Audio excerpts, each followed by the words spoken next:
પાડેલી LJ girls હાઈસ્કૂલમાંથી અમે અમારો આ પ્રોજેક્ટ ગોલ નંબર 5 SDJ ચોક્કસ રેટ જાતીય અસમાનતાને ઘટાડવી. તો જાતીય અસમાનતા જેન્ડર અનઇક્વાલિટી.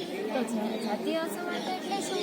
પ્રાચીન સમયથી આપણે જોઈએ તો ભારતમાં એવા રીતિ રિવાજો છે, રૂઢિઓ છે, પરંપરાઓ છે કે સ્ત્રીઓ હોય તો તે ફક્ત ઘરનું કામ કરે, જેવા કે કપડાં ધોવા, વાસણ ધોવા, બાળ ઉછેર કરવો, ઘરકામ કરવું, એવું બધું કામ સ્ત્રીઓને જ કરવાનું હોય છે.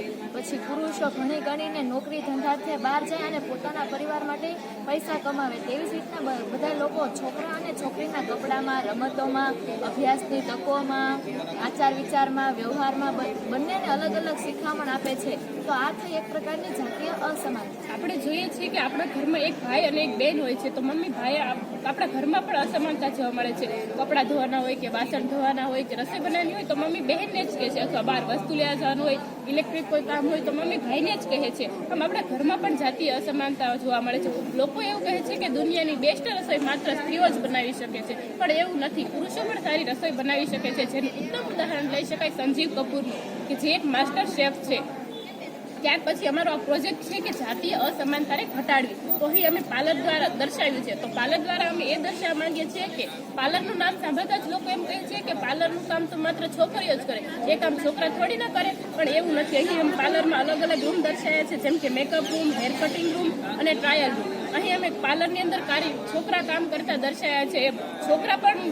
છોકરા પણ પાર્લરનું કામ કરી આપતા હોય છે. તેનું ઉત્તમ ઉદાહરણ લઈ શકાય કે બોટાદ જિલ્લામાં આવેલું સહજાનંદ પાર્લર અને મન બ્યુટી પાર્લર, કે જેમાં છોકરા જ કામ કરે છે. છોકરા જ મહેંદી મૂકી આપે છે અને છોકરા જ છોકરીઓને વિવિધ હેરસ્ટાઇલ અને વાળ કટિંગ કરી આપે છે.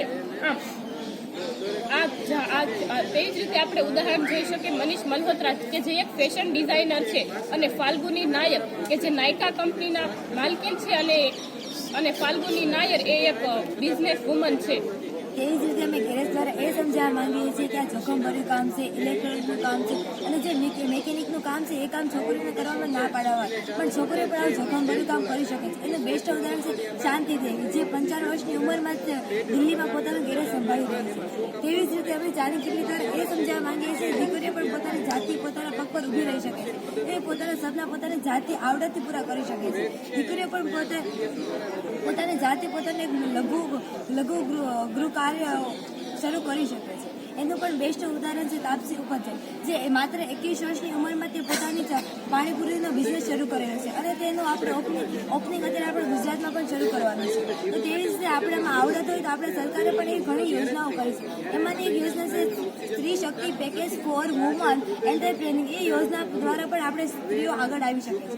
તેવી જ રીતના અમે આ પર્વતના દ્રશ્ય દ્વારા એ દર્શાવવા માંગીએ છીએ કે પ્રેમલતા અગરવાલ, જે ભારતીય પ્રથમ મહિલા હતી જેને શિખર સર કર્યા.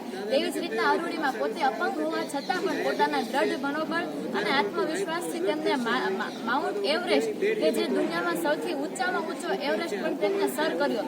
તેવી જ રીતના સ્ટેડિયમ દ્વારા અમે એ દર્શાવવા માંગીએ છીએ કે ઘણા લોકો એવું માને છે કે છોકરીઓ હોય તો એનું કામ ફક્ત ખેલવા કૂદવાનું નથી, એનું કામ તો ઘર સંભાળવાનું છે. પણ ના, આ એક ખોટી માન્યતા છે. જો છોકરીઓમાં આવડત હોય, પછી એની પાસે પોતાનું આત્મવિશ્વાસ હોય, દ્રઢ મનોબળ હોય, તો તે વર્લ્ડ કપ પણ જીતી શકે છે. તેવું જ એક ઉદાહરણ છે પૂનમ યાદવ, સૈફા અલી વર્મા, પછી હરમનપ્રીત વગેરે.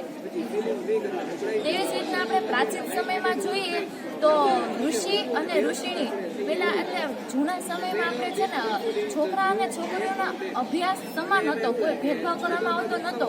અને ઋષિ અને ઋષિણી બંને શાસ્ત્રોનો અને વેદાંતનો અભ્યાસ કરતા હતા. પણ આપણે જેમ જેમ મધ્યયુગ આવ્યું તેવી જ રીતના અત્યારે છોકરા અને છોકરીના અભ્યાસમાં પણ ભેદભાવ જોવા મળે છે. હજી પણ એવા અમુક સમાજ છે જેમાં છોકરા કરતાં છોકરીઓને ઓછું શિક્ષણ આપવામાં આવે છે. તો આપણે આ જોયું કે જાતીય અસમાનતા. તો હવેથી જાતીય અસમાનતાને ઘટાડવાના ઉપાય. તો જાતીય અસમાનતાને ઘટાડવાના ઘણા ઉપાયો છે, જેમ કે આપણે શાળા કક્ષાએ અથવા શાળામાં આપણે ચિત્ર સ્પર્ધા, વક્તૃત્વ સ્પર્ધા, નિબંધ સ્પર્ધા દ્વારા અસમાનતાને દૂર કરી શકાય. આ ઉપરાંત પ્રભાત ફેરી, નાટક, એક પાત્રે અભિનય, સૂત્રલેખન વગેરે દ્વારા આપણે જાતીય સમાનતાને દૂર કરી શકીએ છીએ. તેવી જ રીતે ભાગરૂપે આપણે જોઈએ કે જાતીય અસમાનતા એક સામાજિક સુધારો તે માટે સ્ત્રી જાગૃતિ ખૂબ જ જરૂરી છે. તેવી જ રીતે એક સ્ત્રી છે બીજી સ્ત્રીની દુશ્મન છે. તે માટે સ્ત્રીને પોતાનો દિલનો જ પોતાની જાતે જ કરવાનો છે. તે માટે તેને પોતાનું ઉતારવાની જાતે જ કરવાનું હોય છે. એટલે ફિલ્મ એક દ્રશ્ય શ્રાવ્ય સાધન છે. જાતીય અસમાનતાના વિષયક ફિલ્મો, ચલચિત્રો અને જાહેરાતો દ્વારા આપણે ખૂબ મોટી એક છાપ ઊભી કરી શકીએ છીએ. ગ્રામસભા, સોશિયલ મીડિયા, સ્ત્રી જાગૃતિ અભિયાન દ્વારા આપણે પણ સ્ત્રીઓને ખૂબ મોટી જાગૃત કરી શકીએ છીએ. તો આપણે આ બધા ઉપાયો જોયા, તો આ બધા ઉપાયો દ્વારા આપણે સમાજની માનસિકતાને દૂર કરવામાં ખૂબ ઉપયોગ થાય છે. અને આ બધા ઉપાયોનો ચુસ્તપણે અમલ કરીને આપણે એક સમાજની સાક્ષર કરી શકશું.